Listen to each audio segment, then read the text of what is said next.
We've moved to simplify the ownership structure from what was a very complicated joint venture, currently permitting and finalising that ownership structure, and then looking to conclude our DFS within the year. We also have a nice nickel copper cobalt sulphide project in Mauritania that we're looking for a joint venture partner for, and maintain a strong board and shareholder base as we move the company forward. Board and management have been active in Africa now for over 23 years. We're chaired by Craig Williams, who's the former CEO and President of Equinox Minerals, joined also by his former CFO and VP Project Development. Myself did Mantra Resources and lived in Tanzania for 5 years as exploration manager. Managed to maintain a good capital structure and a strong shareholder base there with the likes of Australian Super, Australia's largest pension fund, JP Morgan out of London, Westos, and directors and management still retain a healthy 18%. This slide used to be for our bugbear, if you like, slide 7. We had a very convoluted earnings structure, which I'm now pleased to present that we've concluded. We're now waiting for Mining Commission approval. This is a new organ within the Tanzanian government, so we are one of the first people, if you like, transferring ownership at the moment. We're working through that. We've been granted Fair Competition Commission approval. Once we gain that approval, we'll pay $3 million to Acacia. We then will move the SML to grant. The SML has to go now through Cabinet for final approval. This again is a new procedure in Tanzania under the 2017 legislation. And upon the grant of the SML, we'll then pay Acacia a further $7 million, and they will retain a 15 million dollar NSR once production commences. Tanzania is was one of the most favourable jurisdictions. 2017 we saw sweeping legislative changes that I'm sure most of you are aware of. We're working through those now with the government, but it's sort of 16% free carry come in, 3% lift in the royalty, and a raft of other changes. These are still requiring clarification, and with the regulations provided some clarity, but again, still work in progress, and we believe that we've still managed to successfully permit and finance our project. We are operating in an amazing endowment for gold mineralisation. You've got the mighty Bullion Hulu with 17 million ounces, Gator with 13, we're a nice healthy 3, and a plethora of other mineralised zones around us. These are some of the best greenstones in the world. They're also married with some of the best infrastructure one could hope for. In a mining jurisdiction, we have power to the north and south. We have water out of the lake that's already drawn for Bullion Hulu. We have a road that runs past the door, an international airport at Mwanza, and also a skilled labour force now into its second generation. When we inherited the project, we had somewhere in the order of 100 million tonnes at a bit over a gram, and at $1,080 gold, we realised that wasn't going anywhere. So the brief to the resource geologists and our own geologists was lift grade, drop tonnes, but preserve ounces. Wasn't just a arithmetic move of the lower cut. The deposit is all within one area. We don't have multiple pits. 88% is in measured and indicated category. This provides us with a great mining inventory and a massive database, which probably in today's money would cost tens of millions to replace would we have to drill it. It's drilled out to around about 800 metres below surface. Nyanzaga is an exceptional deposit of both grade and scale. You can see that on our peer comparison here. And also then, when we look sadly at our EV per resource ounce for measured and indicated, we're right at the bottom. We feel that with the permitting and changes hopefully coming in Tanzania, then we'll see that lift and provide value back into the company.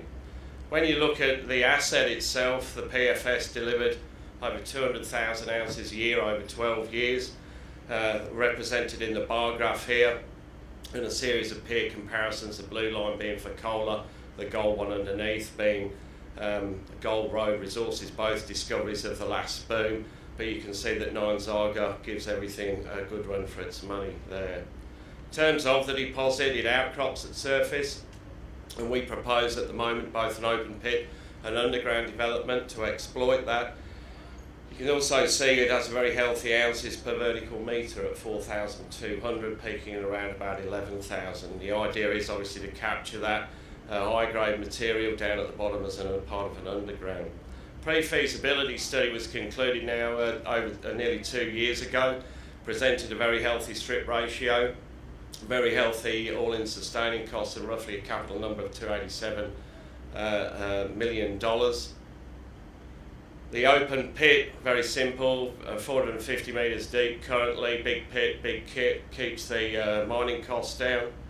That then marries into the underground, where currently we're contemplating a box cut out of the side of the pit via a decline to access the ore around what is the bottom of the pit. We will be looking to optimise this as we go forward, and basically 3 million tonnes simplistic at the moment comes out of the open pit and 1 million out of the underground. That runs through into our process flow sheet, which is a conventional CIL plant, 88% recoveries from 75 micron grind. The material is quite hard with a bond work index of 21. Pre-production capital costs, as I say, just set at around about 287 million with 35 million of contingency in there. Work in the DFS will be looking to reduce these where we can. Similarly with the operating costs, we've now got to absorb these new government changes, and again that will mean that the Razor Gang will be around during the DFS to make sure that we get the optimum result. And the DFS really then is about optimisation, is about absorbing and understanding these changes, what the costs are, and ultimately still delivering a mine at the end of it.